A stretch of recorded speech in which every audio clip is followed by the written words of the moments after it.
You're watching NCTV, celebrating 20 years of community broadcasting.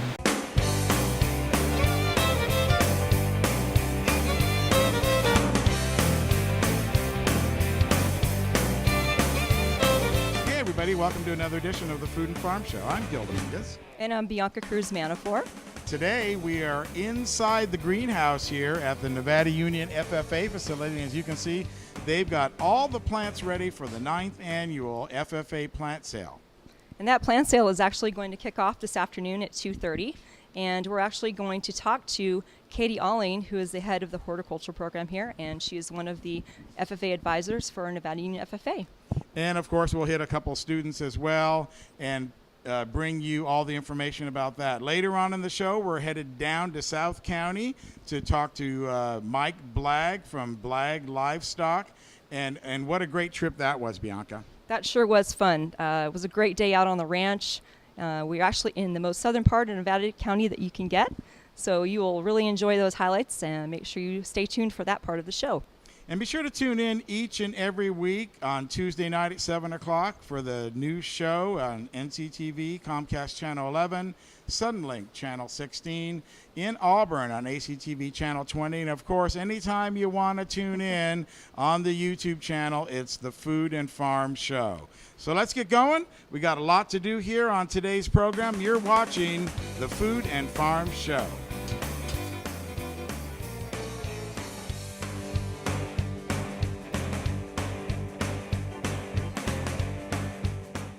Nevada County Farm Supply has been part of the agricultural scene since 1993. Their staff consists of a certified crop advisor, licensed pest control advisor, and irrigation auditor. In Penn Valley, they have a full-service nursery with over 500 varieties of plants and garden enhancements. In Grass Valley, they have a warehouse full of soil amendments, fertilizers, and nutrients. Nevada County Farm Supply, powerful knowledge and innovative solutions. Anything Green Hydroponics is your source for hydro systems, grow lights, and soils. Anything Green offers a complete range of organic nutrients as well as fungicides, miticides, and predatory bugs. Anything Green Hydroponics has just received this year's soil. Get your totes, pallets, or individual bags. Stay tuned for future workshops. It's all at Anything Green Hydroponics. On Election Day, District 4 selects a new supervisor. We deserve a leader with proven skills and a proactive approach to government. I'm Fran Cole. I'm a business lawyer and community leader with management experience. As your supervisor, I'll support job growth, protect our scenic beauty, and properly manage our forest from wildfires. I believe in finding innovative solutions to our problems. A vote for me is a vote for Nevada County's future. Welcome back to the Food and Farm Show. I'm Bianca Manifor, and today you are joining us here in the wonderful greenhouse at Nevada Union High School, and we're here to talk about the 9th annual Nevada Union FFA plant sale. So today I'm joined by Katie Alling. She's actually the director of the horticultural program here, and she's one of the ag teachers for Nevada Union FFA. Welcome, Katie. It's good to see you today. How are you? Thank you. I'm glad you guys could come today. Do you want to give us a little bit of background about how this sale got started and kind of what you're doing today, getting everything set up for the sale? We've had a horticulture program at Nevada Union High School for many years. I was a student in the horticulture. It was actually my first ag class many years ago. And we've always had a plant sale. We've been growing our plant sale over the past few years and kind of changed the route of the plant sale to having a single event. In the past, we sold as the plants were ready. So last year was our first year of having an event, and it was successful, and this year we tried to grow the success of the program. So our goal was to have a full greenhouse and to make a profit. So that's what the kids have been working on. Now, are most of these plants organic? Our vegetables that are on these benches back here have all been done organically. They're from organic seed and planted into organic soil that was donated from Vermicrop, a company that was also started by Nevada Union graduates. So they donated the organic soil, and they've all been grown organically. We're not a certified organic facility, but these vegetables have all been grown organically. Our flowers are conventional. They come from conventional sources, and we have one variety of tomato that is done conventionally. Now, are the plants just going to be sold to the public, or are there any other types of programs that these plants will be used for? The marigolds that are behind us here, as well as some impatiens, have been contracted by Hooper and Weaver for their Memorial Weekend ceremonies. So our students are actually contracted to grow them and plant them. So we'll be planting them next week at 2 locations that are owned by Hooper and Weaver for part of the memorial celebrations. So what is the rest of the day going to look like for you at the plant sale here? I know we're getting everything set up right now in anticipation of the sale later today and throughout the weekend. So can you kind of give us an idea of how the sale is going to go? Sure.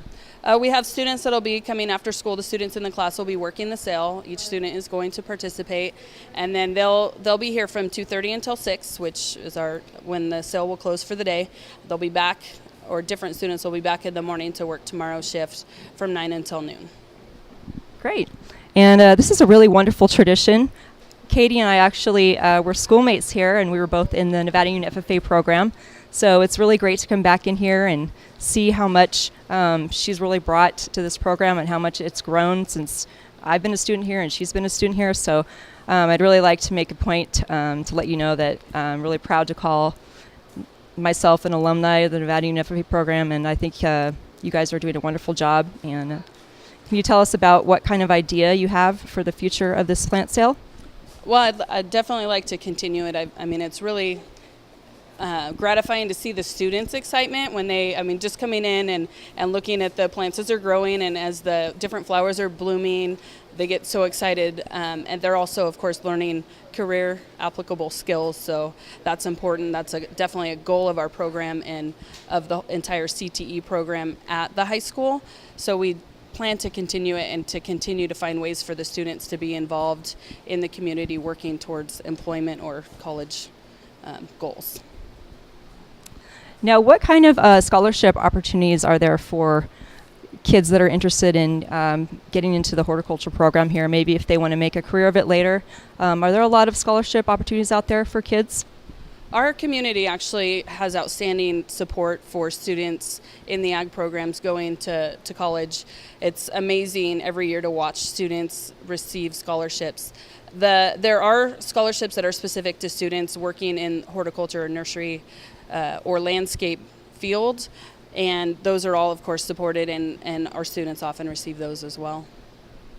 Great. Now, I know you mentioned this is one of your biggest fundraisers of the year. What will the funds go back into actually from this sale? The first priority for the funds from this sale will be to support the program next year so that we can continue to grow things. And then in the future, we will, or after that's paid for, it'll go back into the FFA program. So all the different FFA activities, travel's a big cost for our program, registration for contests and different things will be a priority. Joining me right now is Morgan Hopkins. She's one of the FFA students here that is in charge of the plant sale today. Welcome to the show. Thanks for having us. Thank you so much for letting me be on. I'm really appreciative to be a part of it. Now, how many years have you been in the ag program at Nevada Union FFA? You know, this is my first time. My parents were never really into ag, and my boyfriend actually got me really into it, and I do natural resources competition, and I absolutely love it. I'm a junior here, and I can't wait to do it again next year. So what is kind of your role today with the plant sale? Are you kind of supervising? Do you have a specific plant that you are kind of in charge of? Or can you just tell me a little bit about what your role is here today? Yeah, I've been making labels most of all. And then when I come here, I'll be here working on Saturday. So I'll be doing the labels for that and working out and doing the cash box too. So I can't wait. I'm really excited. Now you mentioned that you're new to the program. And it seems like you're really excited about getting involved in agriculture and getting involved in horticulture. And this is one of the best schools that you could be in if you wanted to be in an FFA program. Definitely. Where do you see yourself taking this knowledge that you've gained? Do you want to make a career out of it? What are you going to plan to do with what you're learning here today? Well, I really hope to be able to be a very well provided for myself as far as, working around my house. It's really important to know all these knowledges, especially for plants and stuff, to keep your house beautiful and things like that. And just to be able to have that knowledge when I go around, oh yeah, I know what that tree is, kind of a thing where other people don't. So it's just good to be able to have that background. It's really important to know what you're surrounded by and stuff. So that really benefits everything that you learn. Now, do you think you would like to make this a career, maybe get a horticultural or agricultural degree? Yeah, possibly. I'm learning to be a teacher right now, so I might do that as one of my professions for when I get to that age group, hopefully. Joining me now is Ellen Van Noy from Nevada Union FFA. Ellen, welcome to the Food and Farm Show. Thank you. I'm glad to be here. Now, you got your big plant sale going on. That's why we're here today. How much fun is that for you and all the other students to grow these plants? I think it's a really great opportunity for us because it allows us to really dive into that hands-on agriculture experience and really being able to be in charge of something that's our own, getting these plants from seedlings, being able to germinate them and then see them watch and grow and being able to be a part of that process. And then coming into the plant sale, having that one-on-one with customers and really getting that business experience. I think it's important for students to be involved in this program.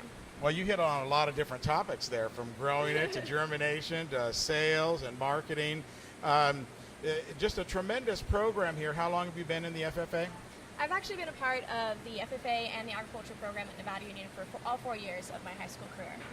Do you have a specialty? Is it horticulture? Is it animals? Or what is your specialty, or do you have any?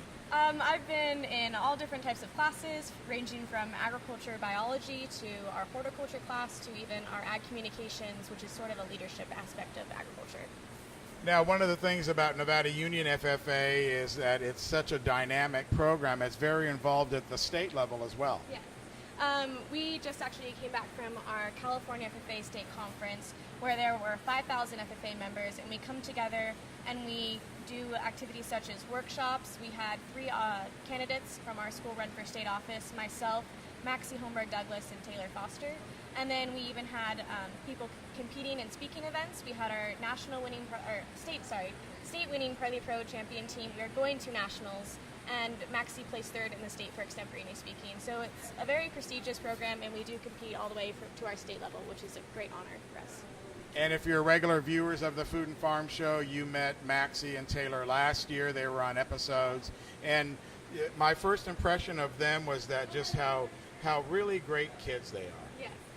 Maxie and Taylor and I have been going to school together for 4 years, and much like them, everyone in the Nevada Union program is very loving, welcoming, just a great group of students. I'm really glad to be a part of this program for our school and for the state of California. Well, listen, thanks a lot for spending some time here. I know you guys are busy setting it up. Today is day 1 of the plant sale, and it's a great tradition here that these students are determined to carry on. So thanks a lot for joining us here and spending some time on the Food and Farm Show. Thank you so much. All right, so there we go from the plant sale here at Nevada Union. Time for our second break of the day. When we come back, we're going out to Blagg Livestock, and we're going to learn all about dairy heifers, and I knew absolutely nothing. Our very own Bianca Manifor is going to go out there and talk with Mike Blagg himself. When we return, you're watching the Food and Farm Show. Louis.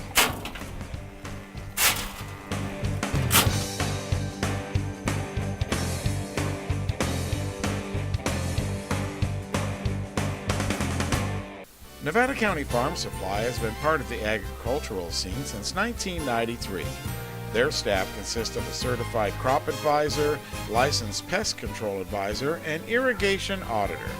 In Penn Valley, they have a full-service nursery with over 500 varieties of plants and garden enhancements. In Grass Valley, they have a warehouse full of soil amendments, fertilizers, and nutrients. Nevada County Farm Supply, powerful knowledge and innovative solutions. Anything Green Hydroponics is your source for hydro systems, grow lights, and soils. Anything Green offers a complete range of organic nutrients as well as fungicides, miticides, and predatory bugs. Anything Green Hydroponics has just received this year's soil. Get your totes, pallets, or individual bags. Stay tuned for future workshops. It's all at Anything Green Hydroponics. On Election Day, District 4 selects a new supervisor.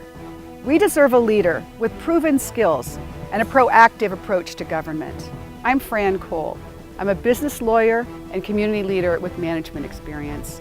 As your supervisor, I'll support job growth, protect our scenic beauty, and properly manage our forest from wildfires. I believe in finding innovative solutions to our problems. A vote for me is a vote for Nevada County's future. Welcome back to the Food and Farm Show. Time to go down on the ranch. We're talking the Blagg Livestock Ranch with Bianca Cruz Manifor. Bianca? Thanks a lot, Gil. Today we're in southern Nevada County with Mike Blagg of Blagg Livestock Dairy Heifers. And this is a really wonderful operation. It's on about 2,500 acres at the very end of Garden Bar Road. So we're about as south as you can get in Nevada County. And joining me today is Mike Blagg, the owner-operator. Hi, Mike. Nice Hello. to see you. Thanks for coming out today. Thanks for having us out here. It's a pleasure. It's a beautiful day, isn't it? Perfect day. Perfect weather. It rained hard 2 days ago and saved me on irrigating. It makes for a nice backdrop because everything is about as green as it's going to be for the rest of the year. So I think this is a really optimal time to come out here and see you and see your operation. And I just want to thank you again for letting us come out here today and talk to you about your operation. So could you tell us a little bit about the history, how you got involved in the dairy heifer business, kind of what your goals are and what you see for the future of your business? I originally started out as a corporate and government accountant. Spent about 22 years doing that. I swore after growing up in Nevada County that I would never, ever own a cow after the winters that used to be in Nevada County. My job was to feed cows at night up in Nevada City. Swore I'd never do it again. Moved to Sacramento, had kids, worked in the big city, came back. The kids wanted to be in 4-H.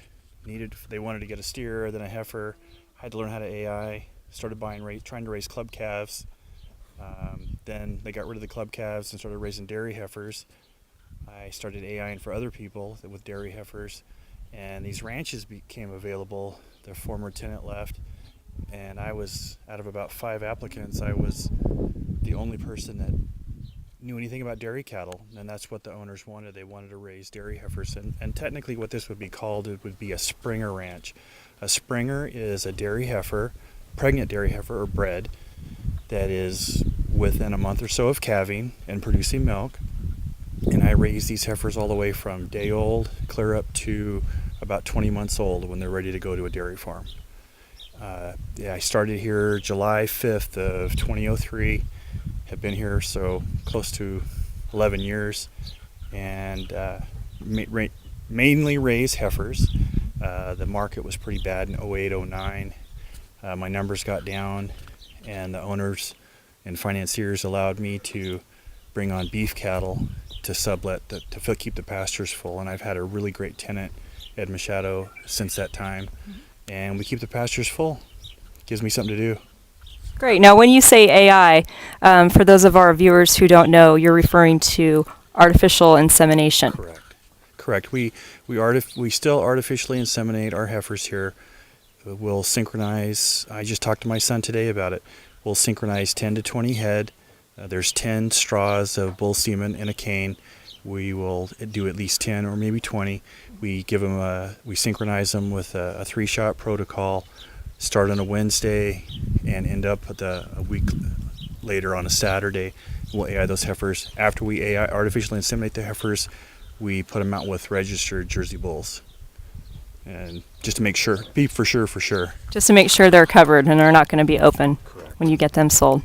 Great. Now, when you do your artificial insemination, where do you source your bulls from? Do you go online? Do you have friends or people that you like to work with that own dairy cattle and dairy bulls? How do you find the genetics for your cows? Okay. I have bought bull semen from many different companies. My favorite and one of the best lineups in the Jersey breed is from Select Sires, and I use All West Select Sires. And I have switched over to using polled Jersey bulls, and they are able to provide a great product, great bulls. And there's a little pedigree information you got to know and production records, and they provide everything you need to know. So it's mainly Select Sires. Now, Mike, when you talk about using Jersey bull semen, there's also an additional advantage to actually buying the semen as opposed to having a Jersey bull on the premises. And can you tell me what that is? Sure. Jersey bulls have been known to sometimes have a rotten temperament, just worse than a fighting bull sometimes. Sometimes they just don't like people. We use Jersey semen and Jersey bulls for calving ease. Plus, many dairymen on the West Coast are switching over to Jersey cattle. The Jersey Cattle Association says the more Jersey a cow is, the more she's worth. They've proven that a Jersey cow is more efficient, for everything. Now, Mike, when you talk about using Jersey bull semen as opposed to having the actual live bulls on the premises covering your cows, what's kind of an additional advantage of actually having the semen as opposed to having the Jersey bull? Well, the semen, you don't have to deal with a live bull who can sometimes have a rotten temperament. They can be nasty and just live to hurt people. So you never want to trust one.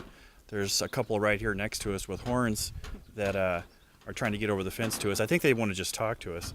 But when you AI, there is no live bull, and there's probably no way on earth I could ever afford a bull of that quality.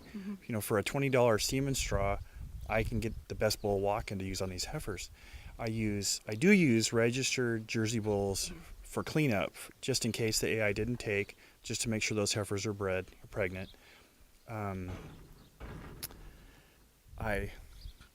Now, when you go and see those bulls, do you have to take any extra precautions due to the breed of dairy cattle that they are? I've heard that Jersey bulls are actually some of the meanest cattle known in existence to man.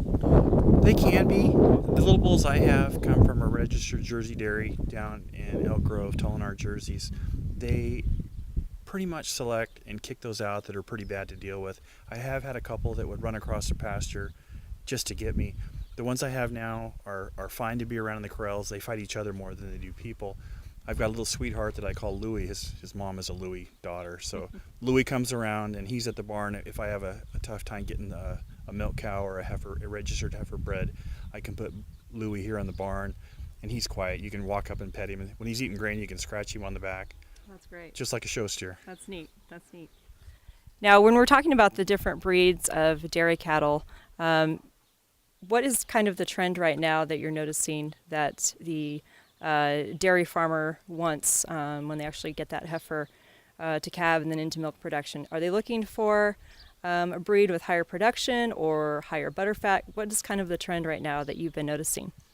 Well, what makes my business work is the demand for Jersey cattle, purebreds, registereds, Jersey Holstein crosses, or Jersey crossed on anything else. The dairyman is getting paid right now for components. The higher quality the milk is, the more he's going to get paid for it. And that's, if you look at the dairies that are going out of business in California, a lot of Holstein dairies have went out, but it seems like all the Jersey dairies are expanding. And the Jersey genetics makes these heifers more valuable. I use a Jersey bull on everything, Jersey semen or a live Jersey bull, because I have Holstein, Jersey Holstein crosses, some of the other European breeds. I never have to worry about having a calving problem. If someone gets a heifer for me, unless my neighbor's bulls got over the fence and got to the heifer, they have no problem calving, and they have a valuable, if it's a heifer. And because we're based on a grass-based facility, we have a higher percentage of heifers born than bulls. I know it's weird because normally it's about 50-50. But if you look at around the pens here, there's mostly heifers compared to bull calves, which is good for you, right? It's great for me. Yes, good for you. That's great. Now, when we're talking about the different breeds, is it true that Jerseys actually have some of the highest butterfat content in their milk, so they would be more popular for like a cheese producer or somebody with more of like a specialty product? Is that true? Absolutely. They're probably the highest components of all those colored breeds is the Jersey. They're going to be 5% or so fat, high protein, high components, high solids, when the Holsteins are down around 3%. So there are some high component Holstein cattle, but places like Hilmar Cheese have made their living off of milk and Jersey cows. They have to have it for making cheese. It's just kind of a fact of life. That's why there's a lot of people going to Jerseys. that little cow adds more value. Now, when you take your Springer heifers to the market to sell to dairies, do you get paid a higher premium because your heifers are raised on grass as opposed to a grain or a hay diet? Oh, yes, I do. I rarely ever have any heifers with feet and legs problems. Mm-hmm. They walk up and down these hills, and I don't supplement them. Once they're started and out on grass, they'll have minerals and salt, but I don't do any feeding. That's the nice thing about these ranches that I lease. I have irrigated for the summer, native grass for the wintertime.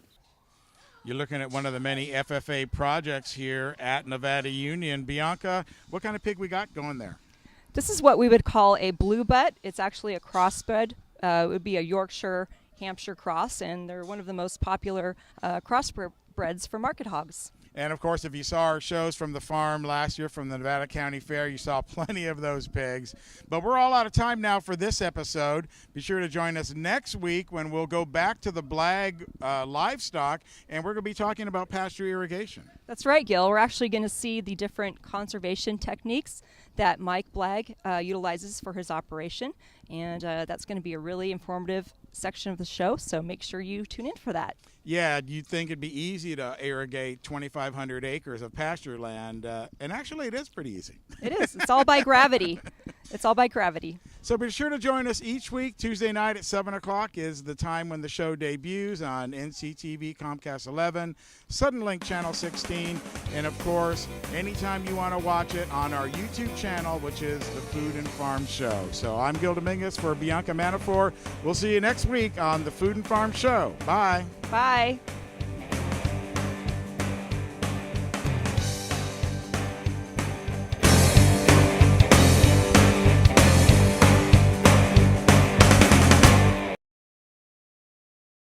Nevada County Farm Supply has been part of the agricultural scene since 1993. Their staff consists of a certified crop advisor, licensed pest control advisor, and irrigation auditor. In Penn Valley, they have a full-service nursery with over 500 varieties of plants and garden enhancements. In Grass Valley, they have a warehouse full of soil amendments, fertilizers, and nutrients. Nevada County Farm Supply, powerful knowledge and innovative solutions. Anything Green Hydroponics is your source for hydro systems, grow lights, and soils. Anything Green offers a complete range of organic nutrients as well as fungicides, miticides, and predatory bugs. Anything Green Hydroponics has just received this year's soil. Get your totes, pallets, or individual bags. Stay tuned for future workshops. It's all at Anything Green Hydroponics.